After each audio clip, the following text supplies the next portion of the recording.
if anyone would like, these slides are online. If you go to that website, which should be the same as this one here, you're welcome to follow along or take notes on them or whatever is useful for you. A little bit about me. So I'm currently in the physics department at Brigham Young University. My background is theoretical and computational condensed matter physics, statistical mechanics, and my research interests are in the modeling of complex systems. And so some of the systems and models that we look at are drawn from a diversity of fields, so systems biology, power systems, material science, neuroscience, particle accelerators. We're also interested in developing theoretical numerical analysis methods for these things. I would say one of the common themes that sort of unites all of these ideas is that we're looking for disciplines where there's some interest in establishing links between microscopic mechanisms and macroscopic phenomenology. So for example, in power systems, you have these massive models with hundreds of thousands of parameters that are supposedly supposed to describe the dynamics of the power grid that are just huge. And so we have a lot of microscopic knowledge about how the system was put together, and likewise in systems biology, the biologists over the past decades have worked very, very hard to figure out a parts list of what goes into, say, for example, signaling networks. And so we're interested in understanding how that information can then be applied to understanding the system level properties. So I've sort of divided each of my 3 lectures into 3 sub-pieces. So today I'm going to mostly talk about parameter identifiability in sloppy models, and then tomorrow we'll get into information geometry, today we'll talk about information geometry and optimal experimental design, and then next week we'll talk about some more of the meat of the computational differential geometry, things like that. But before I jump into that, I'd like to spend a few minutes and sort of talk about the big picture. So we're interested in mathematical modeling, and mathematical models are ubiquitous in science, but they have many roles. So for example, one of those roles is to summarize and share information. These models of the power system that I alluded to before that have hundreds of thousands of parameters, that's exactly what their purpose is. That model represents the current state of understanding of the system. And it's not necessarily written down to describe a particular question, it's just written down to say this is everything we know about the system. Models also, of course, make predictions about the behavior of the system, and hopefully those are quantitative and falsifiable. They're useful for formulating hypotheses. But there's an overarching question in all of this, which is which model do you use? So imagine an axis that represents some level of structural informativity for your system. So over here we have less structural information, and over here there's more structural information.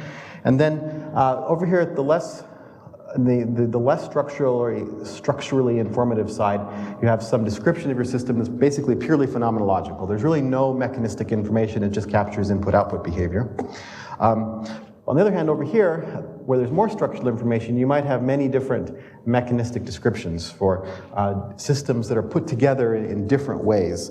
But it's possible to have multiple mechanistic descriptions that all lead to the same phenomenology. In fact, this is more or less the rule, right? That from purely input-output behavior, it's almost always impossible to go backwards and infer the mechanistic origin of that. And then, of course, there's this question of whether this axis ends at a point here or whether it goes on forever. Interesting philosophical questions that I have no idea what the answer is to. But the key observation is the map from mechanism to phenomenon isn't injective. And so we can never go backwards. So that mechanism, or models that are mechanistic, that mechanistic information is a type of a priori information about your system. It has to come from somewhere else, either a different class of experiments or something like that. And so this has given rise to 2 very broad modeling philosophies that permeate through all of science. There's the top-down approach, where you start from some simple phenomenological descriptions, a toy model, and then you add refinements to that model as necessary in order to capture the salient features of whatever phenomenon you're looking at. But then there's the bottom-up approach, where you start from a very complicated mechanistic description, say hundreds of thousands of parameters describing a power system, and then try to use that information to derive some systems-level phenomenology.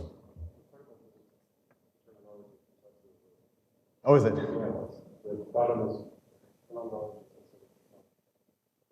Oh, that's interesting. Very interesting. So I'm going to steal a couple of quotes from Goldenfeld and KADANOFF, who had this famous paper in Science from almost 20 years ago now. So their advice for modeling complex systems that you should use the right level of description to catch the phenomena of interest. So the famous quote that came out of that paper was, "Don't model bulldozers with quarks." And that every good model starts from a question. The modeler should always pick the right level of detail to answer the question. Okay. And then they go on to make some stronger claims. They say, "This lesson applies with equal strength to theoretical work aimed at understanding complex systems. Modeling complex systems by tractable closure schemes or complicated free field theories in disguise does not work. These may yield a successful description of the small-scale structure, but this description is likely to be irrelevant for the large-scale features. To get these gross features, one should most often use a more phenomenological and aggregated description aimed specifically at the higher level." So there's all sorts of discussions that go on about reductionism and emergence, and in statistical physics anyway, the way that one typically proceeds is you take the phenomenon you're interested in, you figure out what universality class it's in, and then you model that by some toy model, for example, the Ising model that happens to be in the same universality class. And then by construction, you know that all the predictions that your toy model makes will be perfectly good for your more complicated system because they're in the same universality class. But if you were to go talk to, say, biologists and say, this is the way you should be doing science, you'll get a pushback. And there's a couple reasons for that. One is that the experimental hooks that they've developed live at the microscopic level. And so they really would like to know, if I tweak this gene or this protein in some particular way, how is that change going to causally propagate through my system, and can I predict what will be the effect on the phenomenology? So you need a model that has likewise some causal mechanistic information. And the other is sort of a sociological thing, that they've spent such a long time collecting this parts list. There's a lot of information there. Can we use that information in any useful way? Okay. And then I have lots of references, but I'm not going to go through these there. The slides are available to you, so welcome to look at that. So that's sort of the big picture. And so with that in mind, let's jump into parameter identifiability and sloppy models. So identifiability analysis refers to the ability one might have to infer the parameters of a model from data, whether it's possible or not, how much work it would take to get accurate estimates. And when it turns out that it's impossible to do this, we say that the parameters are unidentifiable. And there's two broad types of unidentifiabilities. There's what are called structural unidentifiabilities and practical unidentifiabilities. So an example, perhaps a silly example of a structural unidentifiability is a model that's just a linear model, y equals m1, m2 times x, where m1 and m2 are your parameters. And it should be obvious, hopefully, to everyone, that there is no way, if I measure y, that I can ever infer the values of m1 and m2. It's just impossible to separate the behavior, the effects of those two parameters. And so there's an infinite combination of parameter values that give me the same input-output behavior. And so we say that this model is structurally unidentifiable. And in general, structural unidentifiability occurs whenever there's a phenomenon like this, where you have two or more sets of parameter values that lead to the same sets of model predictions. And in that case, there's nothing in the predictions or the data that you observe that allow you to distinguish between these. But you probably recognize that this model, the reason for this problem is this model is really just a one-parameter model in disguise, and not disguised very well, in fact. So if we define M as to be the product of M1 times M2, then M, in fact, can be inferred from data. And so in the language of identifiability analysis, M is what we call an identifiable combination. And I would suggest that you think about this process of finding identifiable combinations as something that happens in physics quite a bit. So when Thomson does an experiment that he sends an electron through an electric field, and he tries to infer something about the properties of the electron based on its deflection, he can only infer the charge-mass ratio, right? The ratio of mass to charge is the structurally identifiable parameter for that experiment. When you do introductory electricity and magnetism, you write down these circuits, and then you're given a problem, find the equivalent resistance of this complicated network of resistors or capacitors. Effectively, what you're doing is finding the structurally identifiable parameter for that network. And even when you do a calculation in quantum mechanics, and you say, calculate the Bohr radius, and you get some expression that involves electric charge, Planck's constant, electron mass, and things like that, you're effectively finding the structurally identifiable parameter for the model of the size of the hydrogen atom. Okay. So even though my motivating example was kind of silly, I actually think this process of finding structurally identifiable parameters is sort of intrinsic to a lot of the calculations we do in physics. Okay. Let me give you another example. So here, our model is y is e to the negative theta 1t plus e to the negative theta 2t. This is sort of my go-to example of sloppy model, so we're going to use this example a lot in the next couple of days. Here, the parameters are theta 1 and theta 2, so you might imagine you have some blob of radioactive material that's made up of two different parts that have different decay rates, and you're trying to infer the decay rates based on watching how radioactive it is as a function of time. So the goal is to find theta 1 and theta 2. But this model is also structurally unidentifiable, because if you ever find a set of parameter values for theta 1 and theta 2 that match the data, you can just swap them. So theta 1 goes to theta 2 and theta 2 goes to theta 1, and the model predictions are unchanged. So there's no way to infer from the data whether theta 1 is bigger than theta 2. Right? There's a structural unidentifiability. But this structural unidentifiability, importantly, is very different in character from the last one, because the way to get rid of it is not to find some identifiable combination. In fact, there is no identifiable combination. The solution here is you restrict the domain of your parameter space. So here we're just going to arbitrarily set theta 1 is larger than theta 2, and since their decay rates, we'll say they're bigger than 0. So in this case, the model is locally structurally identifiable, but not globally. Okay. Another example. This is similar, but now instead of having two exponentials, let's have one exponential with an amplitude. So a e to the negative theta 1t. So take a poll of everyone. Who says that this model is structurally identifiable? Okay, a few hands. Who says it's not structurally identifiable? Okay, a few other hands. Anyone want to defend their argument? Just random guessing, it appears. You said no? We shift t. Oh, okay. So let me clarify. T is the independent variable. Okay. So t is not a parameter. So think of sampling this at fixed values, several different values of t that are fixed. Okay. So in this case, this model is structurally identifiable for generic values of your parameters, but there's a pathology that happens when a goes to 0. When a goes to 0, theta 1 can be anything you want, and the model predictions are the same. And so in this case, there is a type of structural unidentifiability that occurs in the model, and it's precisely at this parameter value of a.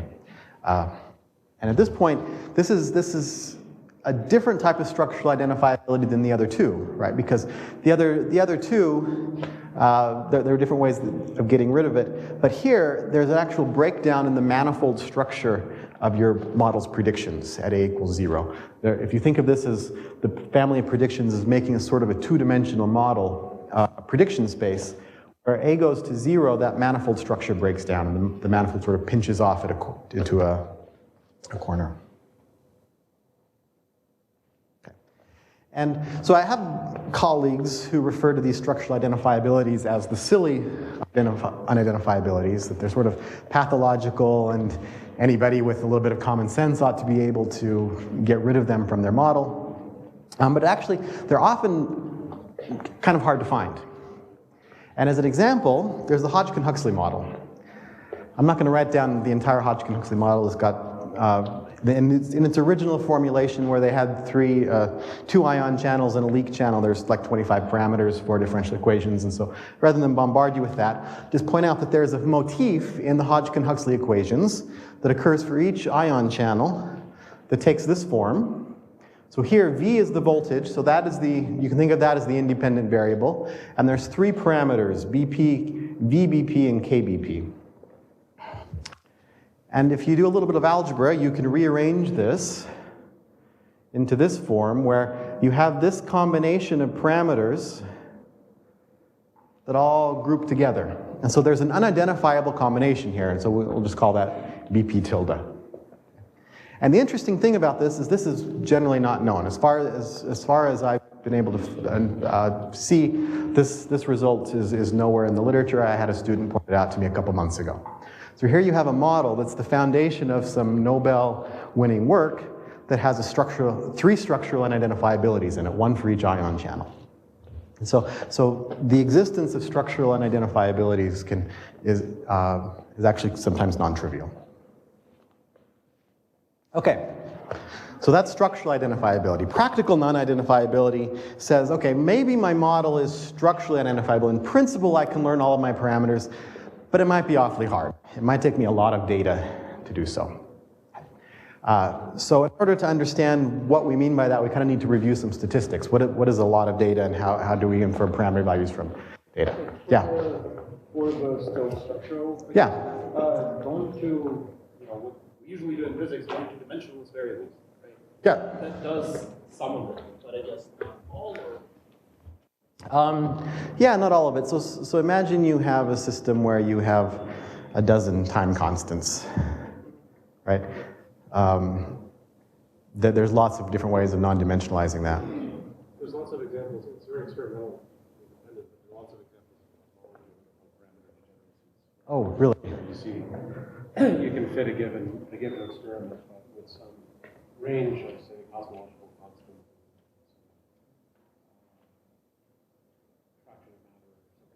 That's very interesting. So one of the reasons the CC cosmological constant wasn't believed in until we both supernovae data and cosmic background data, because it's structurally identifiable in different ways. Yeah. Then they go with yep. When you combine them together, you have complementary. Yeah. So we'll talk about complementary experiments here in an hour or so. Yep. Great. Okay. So I'm going to throw up a few nomenclature definitions. So I'm going to use capital D to represent my random variable. D here is for data. Theta are going to be my parameters, so even though I'm just going to write theta, but you should think of it as a parameter vector. I'm not going to put a vector symbol on it though. And P is going to be my probability distribution for observing my data given my parameters. I'm going to use a star to represent my true parameter values, and then a hat to be an estimate of my parameters. So the problem is, given some realizations of my data, so I do some experiments and I get some actual data out, which I denote by a little d, infer from which parameter values they came from. So infer the true parameter values. And in statistics, what you do is you construct what we call an estimator, which is some rule for estimating theta hat. So the estimate theta hat of theta star from the data. So as an example, come back to my 2 exponential problem. Here I have 3 data points, here, here, and here, that all have some error bar on them.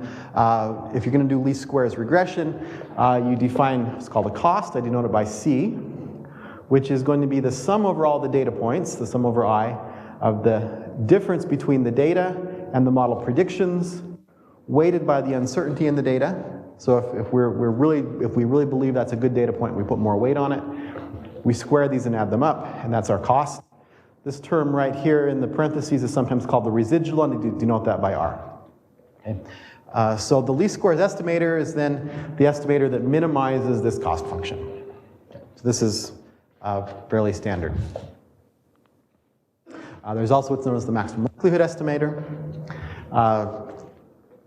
So if you have several observations, then you can construct the likelihood that your data was generated from a particular parameter value. So the likelihood of theta given the data is actually the probability of the data given theta. And then the maximum likelihood estimate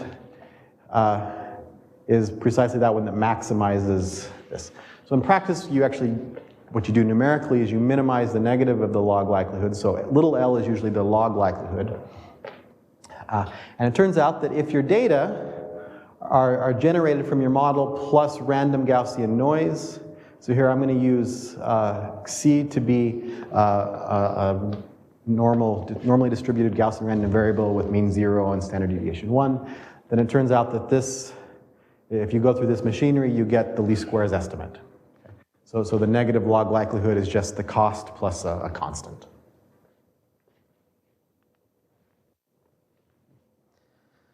Okay, so we have our estimator. Our next job is to figure out how much we actually trust that estimator. So if you're a frequentist, you construct what are called confidence regions. If you're a Bayesian, you construct what are called credible regions, and I'm not going to get into difference, but roughly speaking, we're just trying to estimate what range of values our parameters could have taken if we'd done our experiment again and had different exact values of our data. So the big picture is that our data carry information about the parameters that were used to generate them, but that information is incomplete. It's been corrupted by noise and it's partial, and so our goal is to quantify how much information the data carry about the parameters. And that's just another way of saying how sensitive is our estimator to the data. But the data came from the two true parameter values, so we want to ask how sensitive is the model to the parameter values. And so if we plot our costs, so here I have two parameter space axes, theta 1 and theta 2. These contours are supposed to be contours of cost. And so our best fit is the point down here at the bottom of the bowl, and you should imagine this thing growing up in different directions. And so if we were to repeat our experiments, we would have got different data, and if we'd done our fit, then we likely would have found a different best fit, and it would have landed somewhere in this confidence region. Ignore the lambdas and the directions for a minute. We'll get to those in just a second. And so there's some region that we believe that the true value is within some confidence region of our estimate. So to make all this quantitative, one way to do it is to construct what's called a score. So the score is a statistic that quantifies the sensitivity of the likelihood to changes in the parameters. So I'm going to denote it by V, and it's just the partial of the likelihood with respect to the parameters, and this is a typo. This should actually be the log likelihood. So that should be a little l, and likewise there. Okay. So since it's a function of the data, it's a random variable. And so what we're going to do is we're going to look at moments of the score. So the first moment will be the expectation value of the derivative. So we can sum over data weighted by the probability of the data times the partial of the log likelihood. When we take the derivative with respect to theta, we get a 1 over p times dp d theta. So the p's cancel. Now I have the sum over data, and I'm going to pull this derivative outside of the sum. The sum over all of the possible data is just 1. The probabilities have to sum to 1. So we get the derivative of 1 is 0. So the first moment of the score is 0. So we have to go to the second moment to see anything interesting. The second moment is what's called the Fisher information, and it's generally not 0. So there is a step here. So the Fisher information is the expectation value of the square of the variance, or sorry, the square of the score. You can show that that's equal to the expectation value of the second derivative of the log likelihood. Again, these should all be little l's. This is a non-trivial result. And so as an exercise, I'll leave that to the audience. But it's a good one worth doing. It's similar to the derivation on the last page. Okay. So let's suppose we're doing least squares. Then recall that the residual, this data minus prediction divided by uncertainty, they will be random variables that by construction are Gaussian mean zero, standard deviation 1. And then our log likelihood is just the negative of the cost. So if we take the, go through this calculation to find the Fisher information, what we find is that it is equal to what I call JTJ. J is the Jacobian. Didn't make it onto my slide.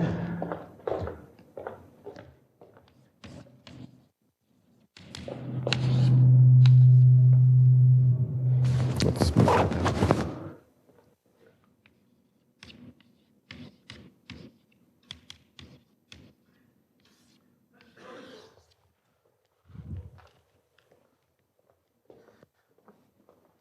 So J is the Jacobian of partial derivatives of model predictions with respect to each of the parameters. And JTJ is the Fisher information. It's worth noting it's actually very closely related to the Hessian of the cost function. So if you take the second derivative of the cost, you work this out, you end up with this expression. You have JTJ here plus this term that involves second derivatives of the residuals. And there's an argument that's often made that if you evaluate this Hessian at the best fit, hopefully your residuals are small. So this term is approximately 0. So if you ignore this term, that means the Fisher information is approximately equal to the Hessian of the cost. So if you read through the literature, you'll quite often refer to people talking about the Hessian, but what they usually mean is the Fisher information.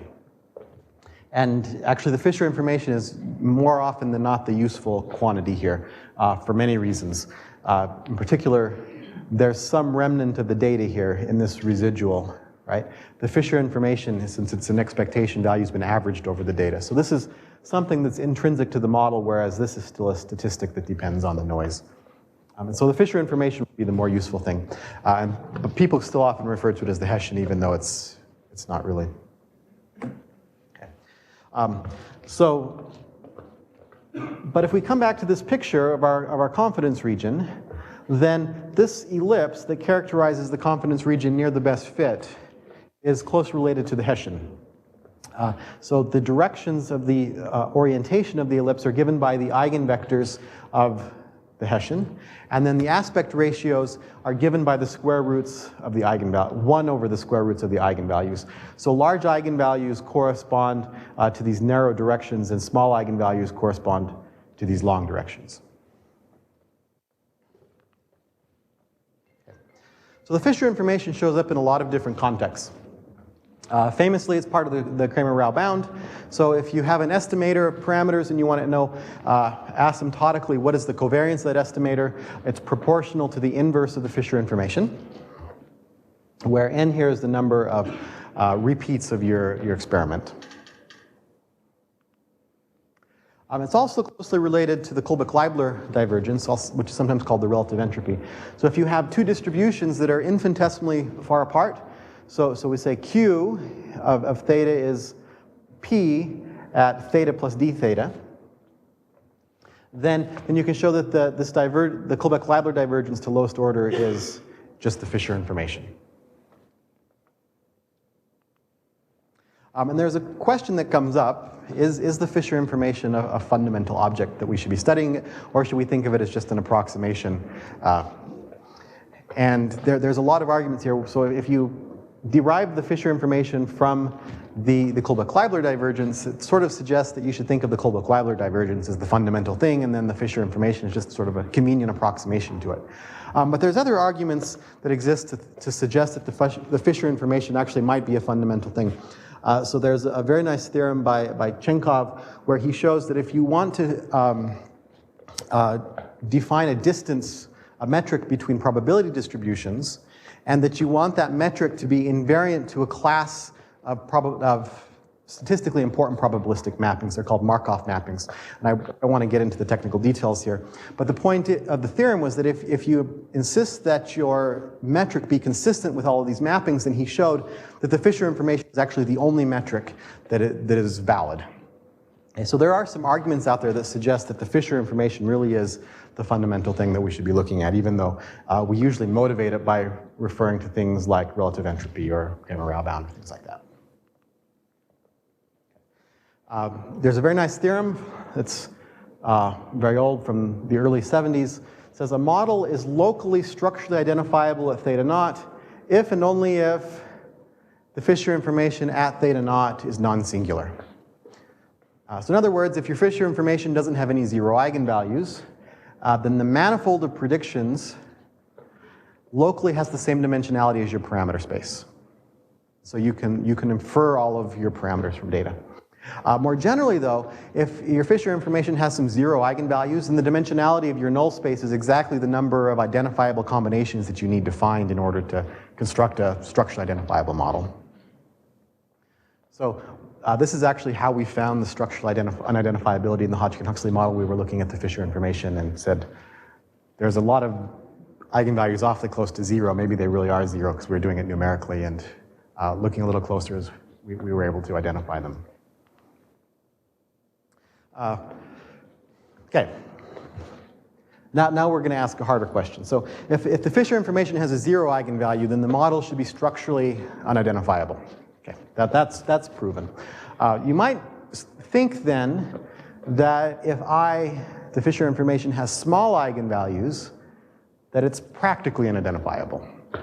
That you think to the KRAMER-RAO bound, it involves this inverse Fisher information. So you take the inverse, you're going to have huge variances in your parameters. You have to take a lot of repeats of your data to get those variances very small.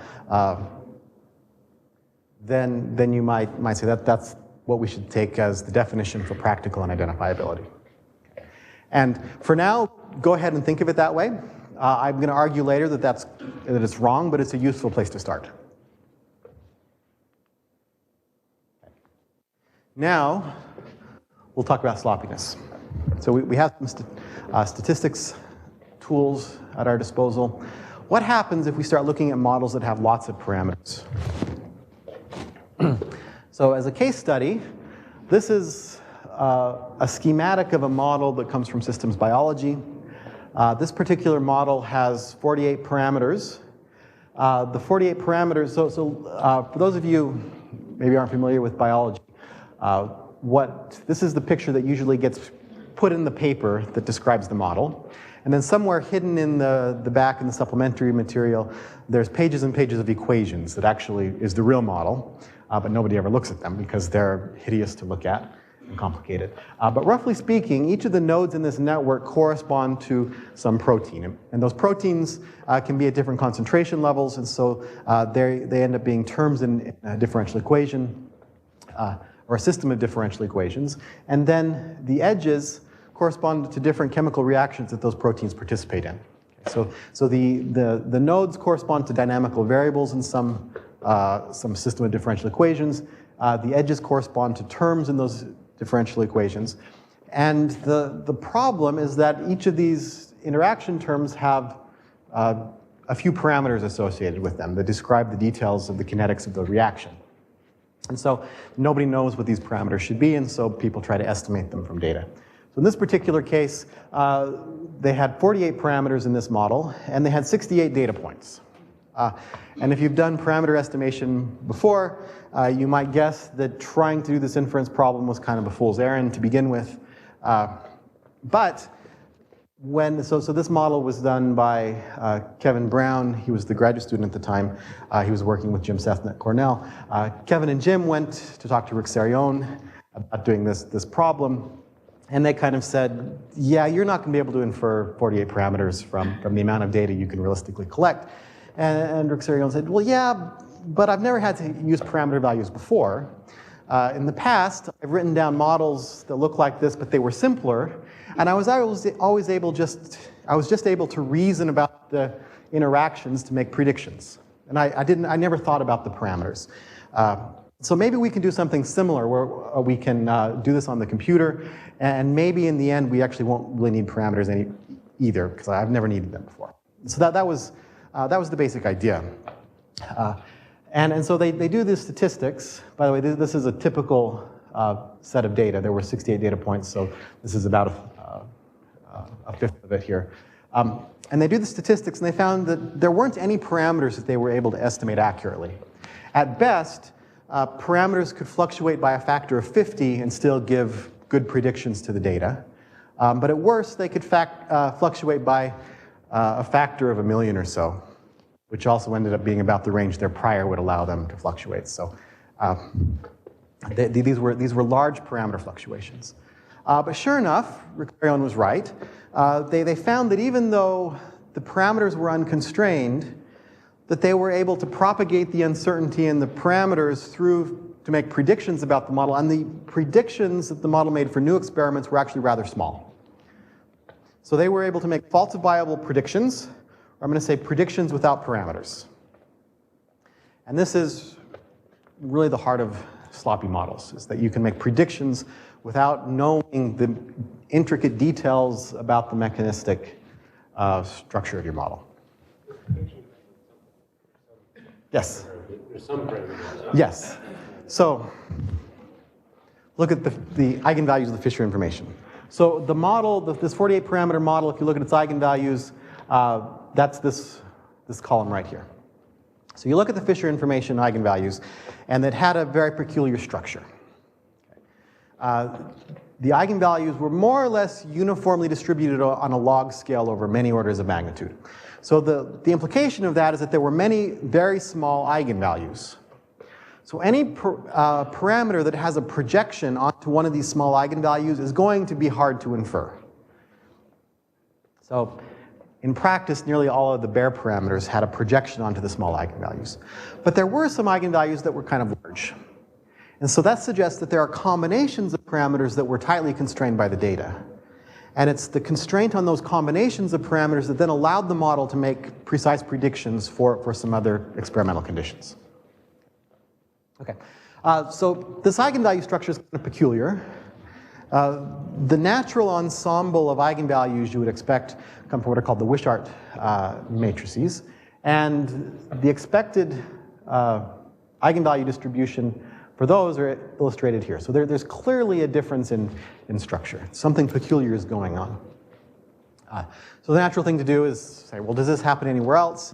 First, you look at other systems biology models, and there's a nice paper by, also coming out of the Sethna group by Ryan Gutenkust, that they looked at 17 system biology models, and they all looked like this.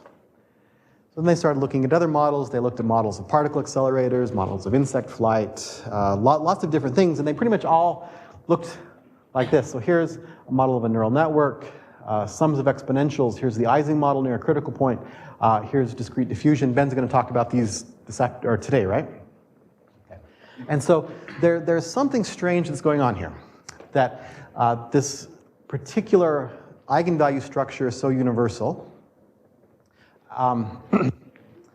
And so they wrote a paper talking about the sloppy model universality class for distributions of eigenvalues. Okay. Now, when people talk about sloppiness, this is usually, looking at this eigenvalue structure is usually the indication that your model is sloppy. You calculate the Fisher information, do eigenvalues, and if they span, say, 6 orders of magnitude, something like that, then we'll say the model's sloppy. Okay. But that's kind of hand-waving, and it's really not very good, and people would like a better definition of sloppiness. I review papers quite regularly will people say, we take the definition of sloppiness to be this. And then I write papers and I kind of carefully avoid ever defining sloppiness, and the reviewers come back and say, no, you got to define this more carefully.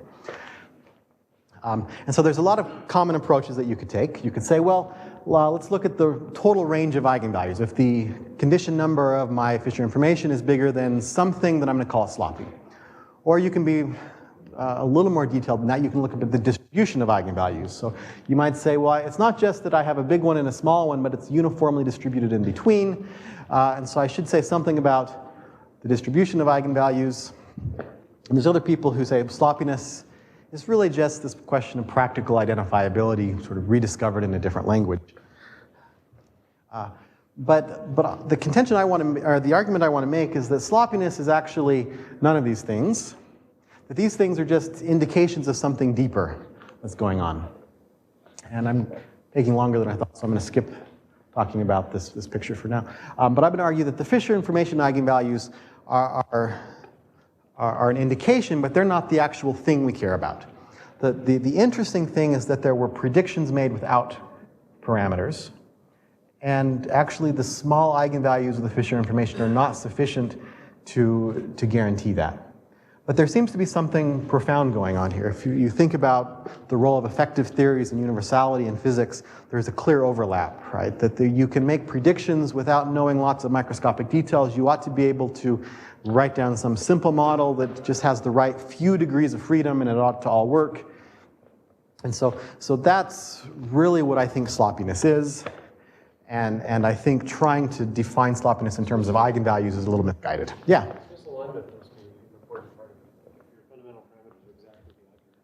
Yes, in fact, yeah, so let's see. Eigenvectors are typically skewed relative to the Baire parameters. And I think this is a critical thing that is largely missed by people who think about this. But do you think that's generic, or are there other classes with it? Okay, so early on, when the Sethna group was looking at lots of models, this is one of the features that they looked at regularly and consistently found that yes, the eigenvectors are not aligned with the Baire parameters. And so I think this is a feature that if you wanted to write down a rigorous definition of sloppiness, that ought to be on the list. Which just makes the problem of defining it all the more complicated. Okay.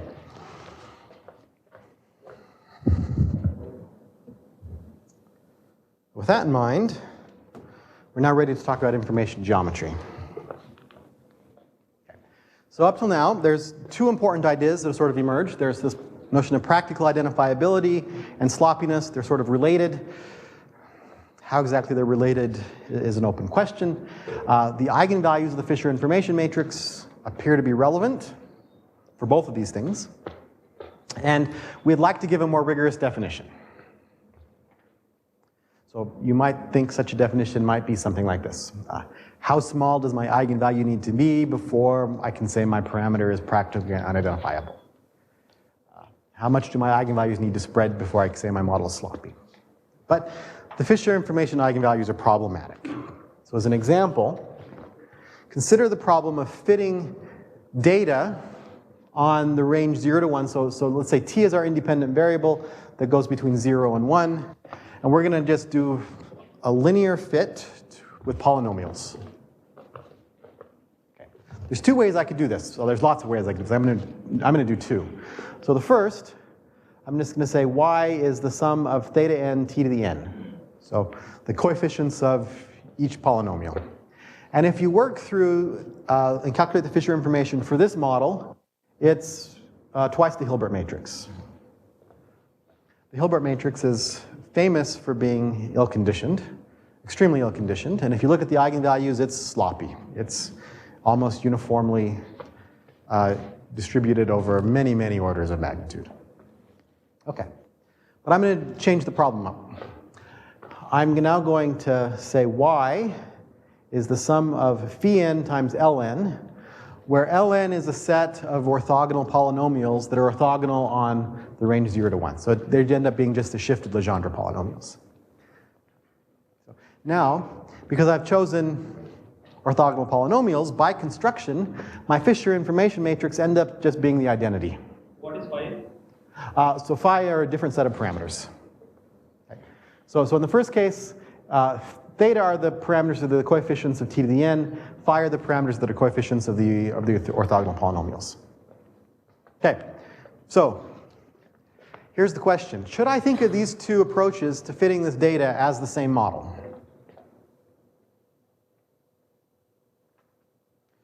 Surely whatever information my data carries about these parameters, I ought to be able to sort of propagate through the equations that relate theta to phi and get the same information about phi. So knowing some confidence region for theta tells me a confidence region for phi and vice versa. These two models really are equivalent. They just differ in some of the numerics of what they look like when you work through them, but they're really quantifying the same information in the data. So in general, there's this problem that the Fisher information depends on how you've parameterized your model. So imagine you have two parameterizations I'm going to call theta and phi. So if we go back to our two exponential example, I had e to the negative theta 1t. I might swap out the theta as a rate for a time constant and e to the negative t divided by phi, something like that.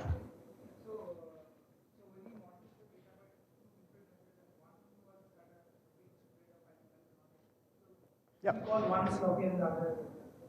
That's the dilemma, right? So that's precisely the problem, that if they're the same model, it doesn't make, is sloppiness intrinsic to the model, or is it just something about how we've parameterized it? And that's the question I'm trying to get at. So in general, if you have two different parameterizations, you can change your Fisher information by choosing your second parameterization in a clever way. And so this is the transformation rule. And you may notice it looks a lot like the transformation rule for tensors. In fact, it's exactly that. It transforms like a covariant rank 2 tensor. And so with the right reparameterization, you can actually get your Fisher information to transform into any positive semi-definite matrix. So you can't change eigenvalues from positive to negative, but you can move them around otherwise. So all of these models that appeared to be sloppy because they had this distribution of Fisher information eigenvalues, it sure looks like it was just, the problem is we don't know how to parameterize our models. We're just bad at it. So practical unidentifiability or sloppiness is just the consequence of poorly chosen parameters. One possibility. There's nothing intrinsic to the model. But that sort of raises some other questions. Why is sloppiness so ubiquitous? Are we really just that bad at modeling that everything we write down is sloppy and we can't seem to get anything right? Or should we push a little harder and ask, is there some other parameterization invariant characterization? And when you talk about invariance to reparameterization, invariance to coordinates, this sounds like a geometry problem. And when we first started thinking about this, there was a field out there called information geometry that used the Fisher information, and so we thought, this feels like the thing we ought to be looking at to try to understand this problem. So the idea behind information geometry is that the Fisher information has all the properties you need to be a Riemannian metric. It's positive semi-definite. It transforms like a covariant rank 2 tensor. And so let's take this very seriously and see where it leads us. And maybe we'll find some geometric insight that would be parameterization invariant into what sloppiness is and what unidentifiability is. So our broad approach is we're going to use computational differential geometry. We're going to use Fisher information as the metric. So how does this work in practice? Here's coming back to our example. Sum of two exponentials. Here's our data from a few slides ago. Here is, I don't think I've shown this picture yet, this is the cost surface for fitting this model to this data. So here's the best fit, and because it's structurally unidentifiable, there's another best fit on the opposite side of this y equals x line. So the green and the blue curves correspond to these points, and you can sort of see the cost growing up in all of these directions. Now, rather than plot things in parameter space, we're going to plot things in data space. So I have one axis for each data point. So coming back, You now see the reason why I chose 3 data points, so I can draw a picture. So I have y at t1, y at t2, and y at t3. And now, since I have 3 numbers that correspond to the 3 data points I observed, I can stack them together and think of them as a vector. So my di's are just going to become vector d. And likewise, my model will make predictions to compare with those 3 data points. So I'm going to change my model is also going to become a vector. And so my 3 fits that I had, the green, red, the green, red, and blue, now correspond to points in this space. Green, red, and blue. My data point is also a point in this space. Now, rather than think about distinct points, I'm going to let those parameters vary continuously, and they're going to sweep out a 2-dimensional surface that happens to look like this surface here. So the colorings on this surface match the shading here. So you can sort of see how the map works. This surface we're going to call the model manifold and denote it by this script M. So, quiz. The dimensionality of the embedding space, the space that this structure lives in this case it's 3, but in general, what will it be?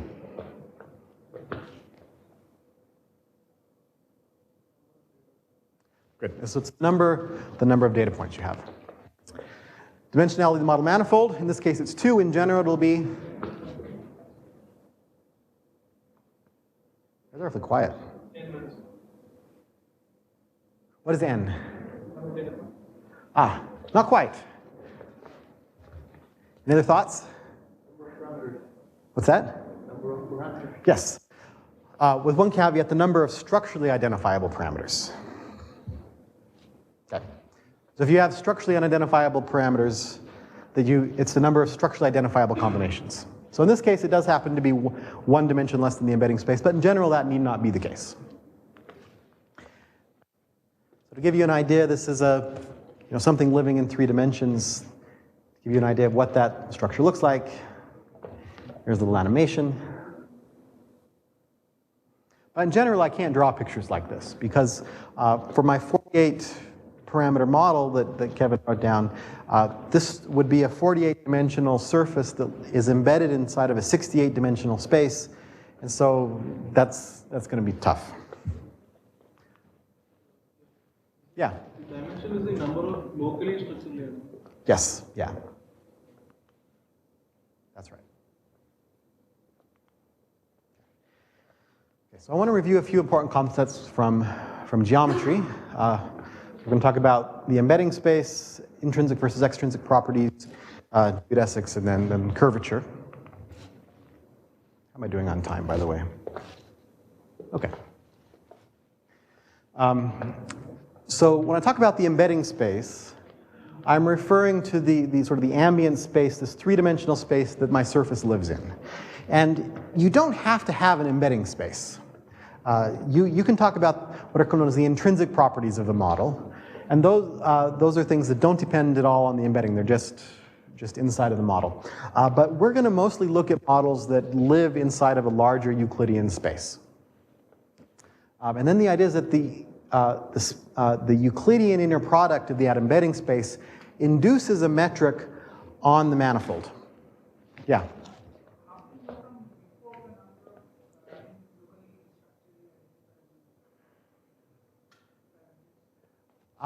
So you see why it's 2 here. So if you think of this as a manifold, then any direction in parameter space that I move that changes the predictions of the model in a different way will correspond to a different direction in behavior space. So if your parameters are, if you have different structurally identifiable parameters, then those all correspond to different directions you can move on the model manifold. Now, if you had a parameter combination that was structurally unidentifiable, then moving along that direction doesn't change the model predictions at all. And so you don't move anywhere on the model through the prediction space.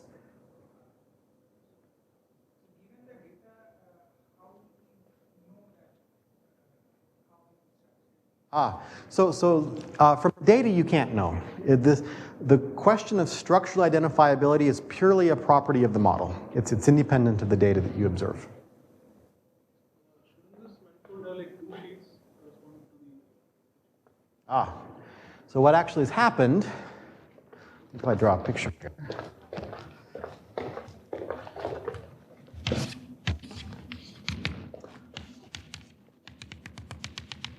So you're talking about this sheet versus this sheet? Yep. So what has happened when we go to our 3 dimensions, it's like you've imagined taking parameter space as a square. You've effectively folded it in half across this line. So this edge right here corresponds to the model parameters where theta 1 is equal to theta 2. And so this point and this point now are identified under the folding and correspond to something somewhere. So the 2 sheets are actually identified with each other.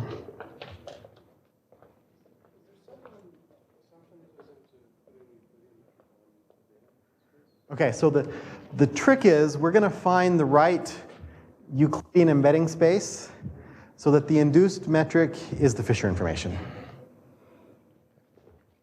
So it turns out that, coming back to the way I've set up this Euclidean embedding space, the metric that it induces on the model manifold is exactly the Fisher information.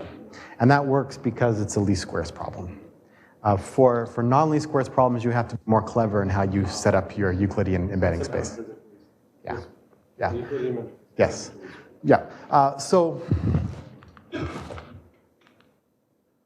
to see how that works, so suppose you have your model y as a function of theta. It's going to be subset of Rm. So I'm going to use m to denote the dimensionality of my embedding space. I'm going to use n to denote the dimensionality of my parameter space. And for now, I'm going to assume that all of my parameters are locally structurally identifiable, so I don't have to worry about complications there.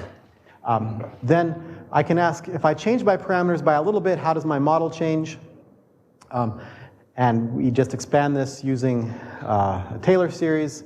So y at theta plus d theta is equal to y at theta plus some dy, where dy is this Jacobian matrix times the small change in my parameters.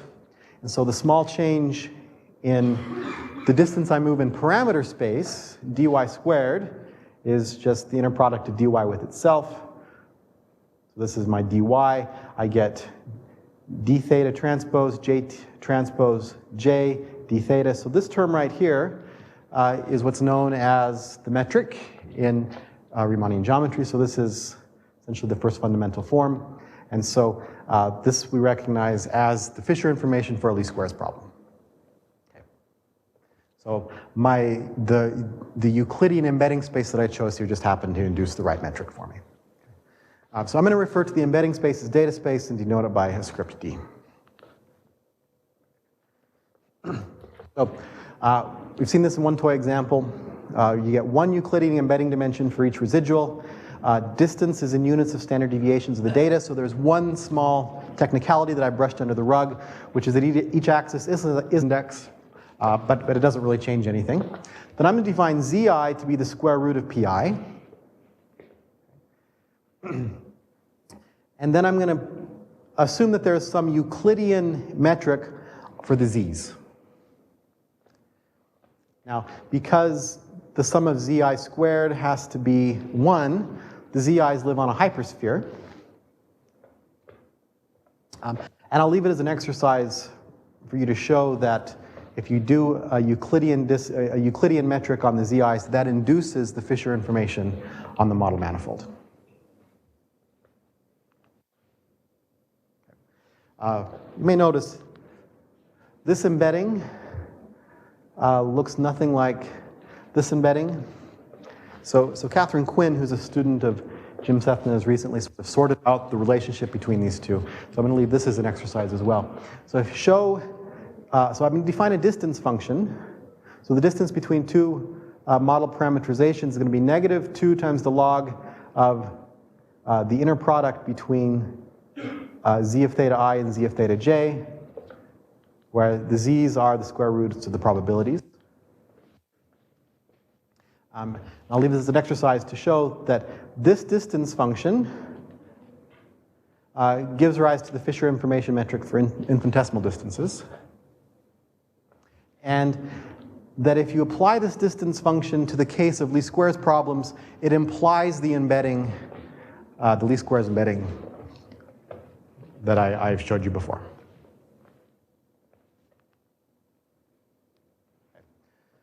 So in general, for a particular manifold, the embedding isn't necessarily unique. There's lots of ways, usually, of taking a manifold and embedding it in some higher dimensional Euclidean space in a way that preserves all of the distances, the local distances. So we distinguish between different properties. Properties that depend on the embedding are called extrinsic. Properties that are independent of the embedding are called intrinsic. And so the metric, this Fisher information, is by definition intrinsic. And much of the foundational work that occurred in information geometry by people like Sunichi Amari focused on the intrinsic properties of the model manifold. The extrinsic properties were studied first, at least first really seriously, by a collaboration between Bates and Watts, and you see the reference there.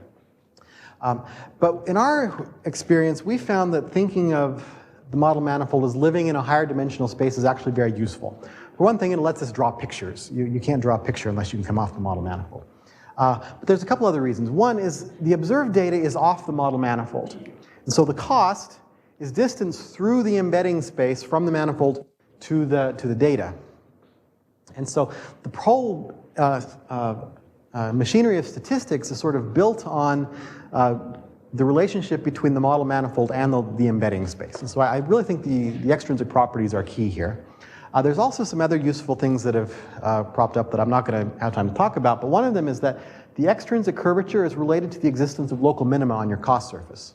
I'm going to draw a quick picture to show how that works. So let's suppose we have a two-dimensional embedding space and a one-dimensional manifold. So some curve here is our model manifold. Let's say this is our data. Here's our model manifold. Then the best fit to the data is the point on the model manifold that's closest to the data. Now, if you're going to have a cost surface that's very rough and has lots of local minima, that means you have to have lots of points that are sort of locally orthogonal to the data. And the only way for that to happen is if the surface curves. Right? If you have a plane, then the closest point is unique, which is why you can analytically write down the solution for linear least squares. But if you have something that starts to curve a lot, you can start to get other local minima that live at these other points. And so one of the useful things that you can do is if you have a fit, you can look at how far you are away from the data and compare that to the curvature and have a pretty good idea of whether, if you searched farther, you could find another fit that was closer to the data or not. So extrinsic properties are useful. Let's see. I'm going to run out of time, so I'm going to skip some of these slides that talk about how we do visualizations. Well, no, I should mention this. So because everything's high dimensional, it's hard to picture them. But we would like to get a picture so that we can sort of intuit what the structure looks like. One way to do this is you generate some sampling of points in parameter space. How to do that? That's a good question. Ben will answer that in a couple hours, right? One way is to just grid your parameter space. Or you can sample from some geometrically motivated priors. And then what you do is you calculate the predictions of your model. So you get some vector for each of these points. And you subtract their mean and put these mean shifted prediction vectors into a big matrix. So you have a big matrix of prediction vectors. And then you just do a PCA on those points. So a singular value decomposition. And then you plot these points along their first few principal components. So when we multiply by v here, this is rotating these points into the PCA directions. So doing that, here's a gallery of some model manifolds. So this is our two exponential model that you've already seen, 2 parameters and 3 data points. It's sort of triangle-like, the 3 edges that we've seen. If we add another parameter, so now we're adding 3 exponentials. Here I've created three exponentials with 5 data points. So you're not actually seeing the entire embedding space here. You're just seeing a 3-dimensional projection of it that corresponds to the first 3 principal components. You can see what the model looks like. This is actually a volume. And you can sort of see the structure. This is, in the way that this model was triangle-like, this model is tetrahedron-like. It has 4 edges that are each triangle-like, glued together.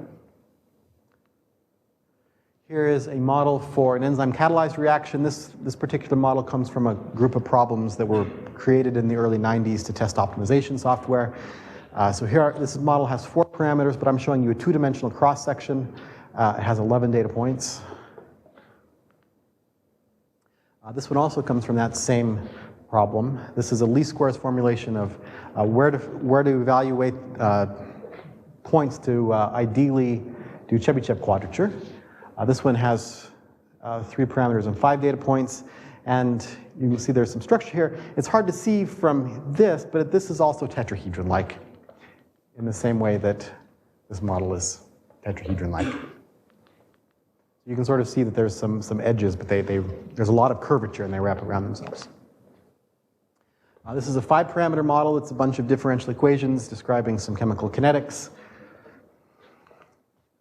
And this is a 2-dimensional Ising model in a 2x2 unit cell. So there are 16 data points that correspond to the 16 possible outcomes for 4 spins. Okay, geodesics. So geodesics are special paths on the model manifold. They satisfy a particular differential equation that corresponds to parallel transporting their tangent vector. I'll talk more about this tomorrow. They're also distance minimizing curves. So if you parallel transport your tangent vector, you solve an initial value problem. If you have 2 points and you want to find the geodesic between them, it becomes a boundary value problem. And because I'm going to run out of time, I'm going to skip curvature, because curvature ends up not really mattering for the story that I want to tell. Okay, so now we know something about geometry.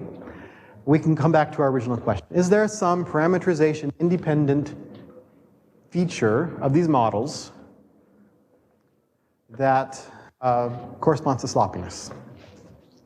And the answer is, well, we were able to find something, and that thing is the width of the model manifold. So when we started looking at these things, we started noticing that the model manifolds were almost always bounded. There were boundaries, like you saw, for the handful of model manifolds that I showed you. So what we did is we used geodesics as a sort of measuring stick. We can start somewhere in the center of the model manifold, and we can shoot geodesics off in different directions. And once we've found the geodesic, eventually it will hit the edge of a model manifold, and we can measure the length of that geodesic curve. And that'll sort of tell us how wide the manifold is in different directions. So what we did is we did this along the eigendirections of the Fisher information. Those were the initial directions of our geodesic. And we found that the widths of the model manifold were exponentially distributed. So ignoring the green and the blue curves, which tell you something about curvature, which I'm not going to talk about, what you want to look at are the 2 red curves here. So the dots are the actual eigenvalues of the Fisher information, but we've taken the square roots because then they match units. So the square roots of the Fisher information eigenvalues compared with the widths of the model manifold, and you can see they actually line up very nicely.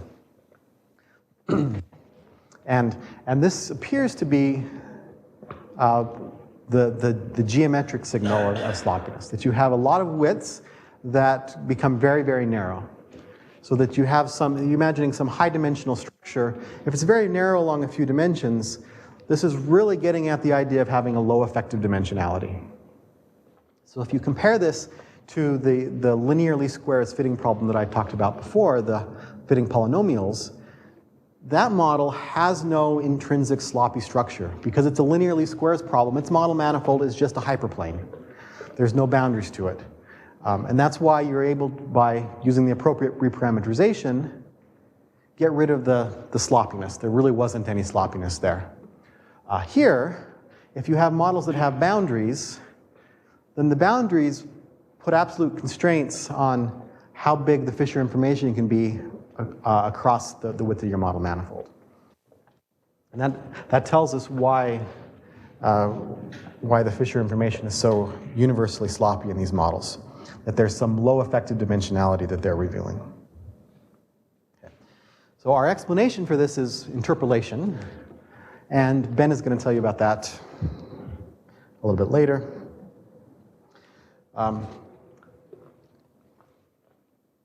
And I'm going to talk more about this tomorrow, so I'm going to tweak that. Okay, so in the last few minutes, the last story that I wanted to tell is something about optimal experimental design.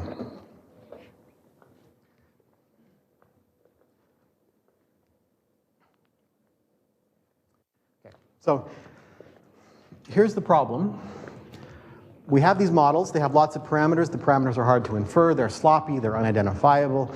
The data carry little information about them, but the parameters are important. Why are they important? Because we put them in the model. We wouldn't have put them in the model if we didn't think they were important. So, can we somehow manipulate the problem to allow us to infer the parameters? And the way people would like to do this is optimal experimental design. Can we choose some different experiments that might carry more information about the parameters? So one of the first people to do this in the context of sloppiness was Bruce Teeter's group at MIT in this paper. And they said, okay, so we have a sloppy model. We're looking at contours of our cost here. We have these ellipses that have extreme aspect ratios. And if we choose experiments that all sort of carry the same information, if we were to do fits, then the different cost functions the ellipses would look something like this. When this happens, this is the case where you can fit one data set, and then you can use it to make predictions for all of the other data sets. Because the important parameter combination, this one right here, is the same for all of them. And so you can get predictions without parameters if all of your experiments look like this. But they said, can we find experiments that are complementary so that their ellipses would look something more like this? So that if we were to fit them all simultaneously, we can get good, nice constraints on our parameters. So in general, the strategy for optimal experimental design is something like this. You choose an ensemble of potential experiments. You calculate the Fisher information for all these experiments. And then you choose the group of experiments that maximizes something. Usually it's the determinant of your Fisher information. In that case, it's called de-optimal experimental design. But there's other strategies. Now this is a hard problem because this space, you have to calculate Fisher information for combinations of experiments. That's a huge space. But if you're clever, you don't actually calculate all of them. You find strategies for finding the best ones. And this has a very long history. There's lots of variations. There's local and non-local methods, frequentist, Bayesian variations, and so forth. But there's one possible variation that's interesting. Say, okay, suppose I kind of believe that I don't need my parameters, but I would like my model to make a prediction. And it's a prediction that's complementary to the ones I've made. Can I find some experiments that are not complementary to the prediction I want to make? So suppose there's something that I can't measure directly. I'd like to use my model to predict its behavior. Can I find something else that I can measure that carries the same information as the prediction? And so you can do optimal experimental design that way. The nice thing about that is it doesn't require as many new experiments. Because you're not estimating all the parameters. You're just estimating the important combinations for the thing that you want to predict. So, but let's suppose you think that you want to know all your parameters. Apgar used optimal experimental design to estimate the parameters in Kevin Brown's model. They started with a pool of almost 165,000 experiments, and they came up with the following three results. One, they were able to estimate all parameters to high accuracy. The experiments that they found that allowed them to do that were biologically interesting. And furthermore, they found, so when they say high accuracy, they mean within 10%. And furthermore, if you wanted to go to higher accuracy, they found that there were no fundamental limits to how accurately you could get if you wanted to continue to choose more and more complementary experiments. If you were willing to put enough effort in, you could be as accurate as you wanted. So here's a figure from their paper. This is the one of the pieces you want to look at. So here we have number of experiments and Fisher information eigenvalues, and you can see it initially starts out very ill-conditioned, but as they add more and more experiments that are complementary, they're able to constrain all their parameters. And if you look at the number of parameters constrained, sorry, this is the axis for the number of parameters constrained versus the number of experiments. The blue curve is their best case. After 5, they're able to get all their parameters estimated within 10%. So this looks promising. There's a couple caveats. The original experiments had 68 data points, and there were 7 or 8 different experiments that those 68 data points came from. The original experiments didn't have any error bars, so we assumed that they were 20%. And they only observed a few species in the network. For Apgar's experiments, they did 5, but they measured all of the species at 100 time points with 10% error bars. And so it works out that that's about 200 times as many measurements as were available in the original. So if you scale back the error bars here to be the same number of absolute measurements as were available in the original work, then you find that the error bars, oh, I didn't put it on the slide, they go from 10% to 40%. Oh, sorry, no, 10% to 1.4, so 140%. So it's not 10%, but it's still a lot better than a factor of 50. So that this is promising. The eigenvalues still spanned about 5 orders of magnitude, and so it's still sloppy in some sense, but this looks promising. But importantly, all of this is irrelevant because I think that the important thing is the 3 primary conclusions. In principle, you can infer all the parameters to high accuracy. The experiments are biochemically interesting, and there's no fundamental limit to how accurate you can go if you have enough data. Okay. There's another nice paper called The Cause and Cure of Sloppiness, and they use random matrix theory to study this problem, and they find that the sloppiness, which they define as this eigenvalue structure, is caused by systematic correlations in the effective predictions on parameters. And so their cure was to use optimal experimental design in a way that removed the horizontal structure in the Jacobian matrix. And again, they find many of the same results. The experiments that do this well are biologically motivated. They found that generally more dense time points aren't effective. What you want to do are experiments that are qualitatively different so that they're complementary. And furthermore, you can choose experiments in a way that actually minimize the range of eigenvalues. So you can take this 48 parameter model and construct a model with a very narrow range of eigenvalues. Now, the concern we have with this is that we actually don't believe the model we wrote down. Okay, it's 48 parameters, but what's really going on in the cell is actually probably much more complicated than the model describes. And there's this hypothesis, this argument that Jim Sethna in particular has made for quite a while, that sloppiness is the reason that the predictions were possible in the first place. So it's not necessary to model every little detail of the system. As long as your model's in the same universality class as a physical system, you will have a good effective theory.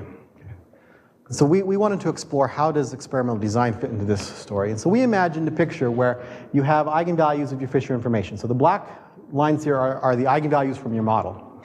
But we're imagining that there's another model that's sort of microscopically complete. And that model also has lots of parameters. And so it's going to have more eigenvalues. And hopefully those eigenvalues are all small because those details shouldn't matter. So those are what we denote by the red. So the red are the eigenvalues that correspond to features in the system that are absent in your model, but might be present in a more detailed model. Okay. And the question is, when we do optimal experimental design, it's all focused on the black lines here. It doesn't touch the red ones. And so what happens to the red ones after we do optimal experimental design? Well, there's 3 possibilities. One is that they stay small. This is what you would like, because it means your new model is identifiable and all the things that don't matter won't affect the predictions.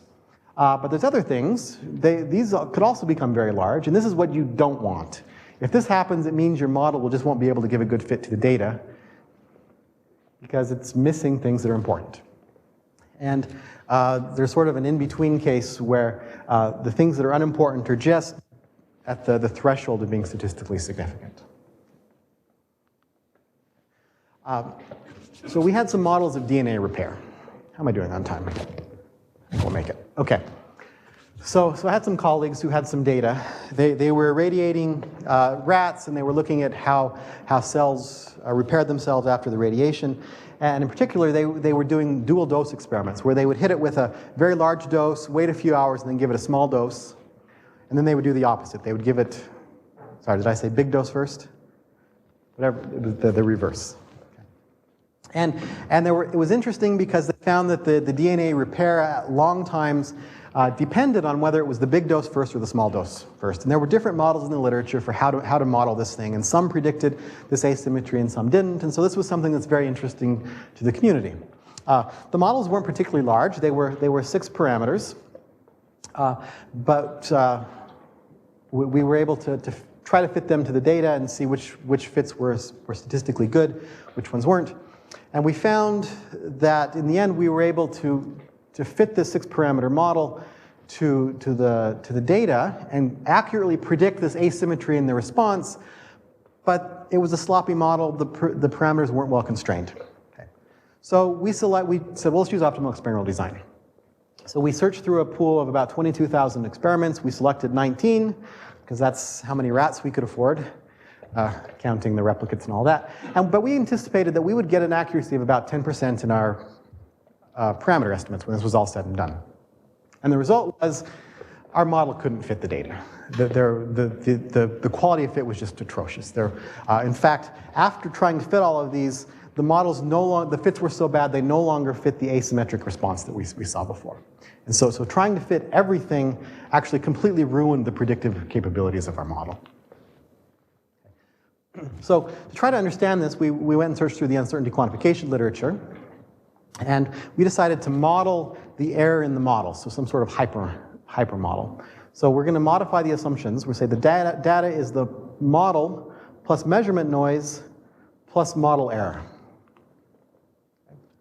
And then we're going to choose a hypermodel for this delta term, which is our model error. So our ansatz is that delta is f times the measurement error. And then we're going to infer f when we fit to data.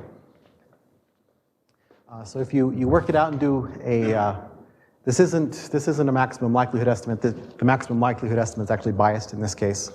This is an unbiased estimate of f. But you can see if the cost is big, f is going to be big. And if you estimate the variance of this, the variance is given by this expression. Now, I don't see anything particularly interesting about this except that we can calculate it and it gives us a number. And the idea is that by comparing these two things, we can get an idea of how big the error is in our model. That if the estimate of f is approximately equal to the variance in f, then you can't tell that your model is wrong. And you can also work out the modified variance in the other parameters, and it just scales with the cost. And this is actually a famous formula from statistics that we recovered. Okay. So we went back to the original model that Kevin Brown and Jim Sethna wrote down, that Apgar and Bruce Teeter tried to infer with their optimal experimental design. And we said, okay, how can we study this? And we decided to use multiple models. We took Kevin's original model that was formulated in terms of Michaelis-Menten reactions. And then we replaced them with more detailed reactions that involve more parameters, but are also more accurate mechanistically, which are mass action reactions.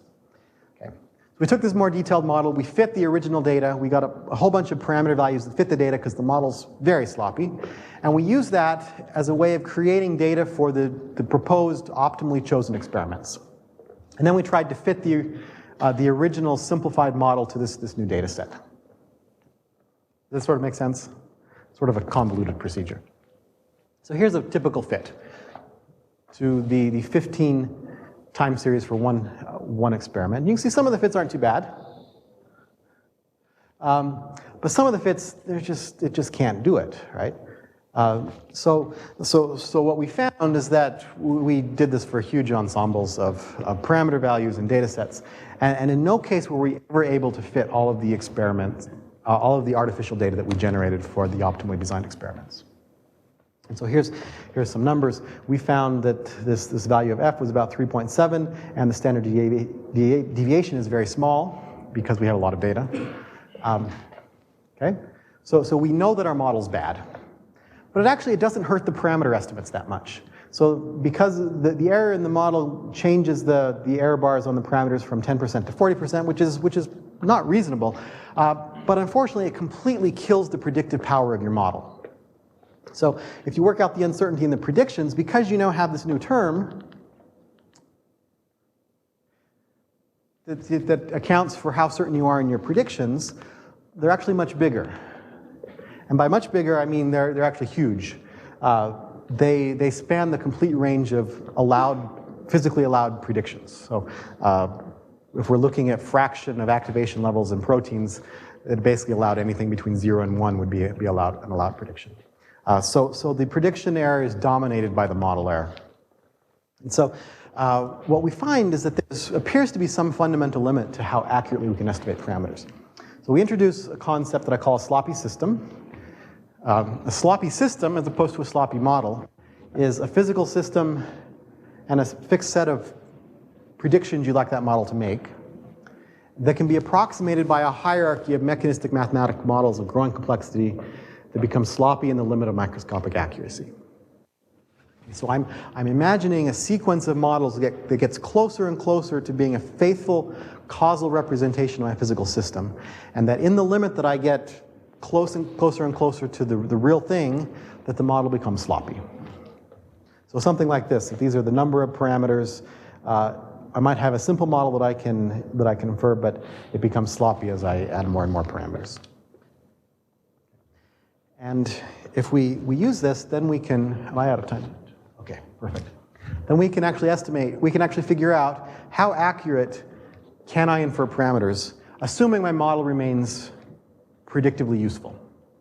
And the way we do this is we approximate the eigenvalue spectrum as a geometric series, because they're approximately uniformly spaced, with common ratio r. We're going to let lambda 0 be the smallest eigenvalue in the model. And then, because you know the distribution of all the eigenvalues that you've left out of your model, you know how big the model error is. It's the sum of that geometric series. And so the expected cost is going to be this, where this term is the measurement error and this is the term due to the model error. So if we require that the estimate of this hyperparameter f be less than 1, which is the requirement that our model's predictive, right? Because that's when the model error is less than the measurement noise. That tells you that that puts a bound on the smallest eigenvalue. So you can't actually, it appears anyway, that you can't actually infer parameters to arbitrary accuracy, because at some point you have to deal with questions of reductionism. So if a system is sloppy, then a model cannot be both predictive and have arbitrarily large eigenvalues. Okay. And so there's some fundamental limit to the accuracy of how accurately you can estimate parameters. So, a few final thoughts. One, all models are wrong.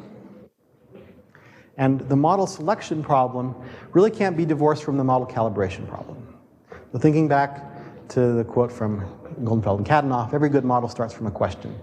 And I think the fallacy that was going on with optimal experimental design to remove sloppiness was that it was assuming that you could make as many other questions, you could ask as many other questions as you needed to calibrate your model, even if those were questions that your model wasn't designed to answer.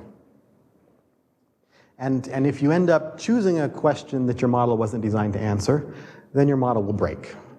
And when that happens, your predictive power just goes out the window. And I think this is actually a real problem for modeling in complex systems. There just isn't a theory of complex systems in the same way that there is of, say, a critical phenomenon in condensed matter, right? That given a scientific objective and a reasonably complete macroscopic model, maybe up to unknown parameters, there really isn't a good way to know what's the right simple model to use. Or, conversely, given a simple model, there's really no way to know which questions it can answer. What we really need is some bridge that connects us between mechanism and phenomenology so that we can safely say, this model is safe to use to model these questions, and I can be reasonably confident that the predictions it make will be any good. But that's something that's just absent. And I think this problem of optimal experimental design really highlights that. Okay, I have 30 seconds left. I think that's my last slide. Yes. So.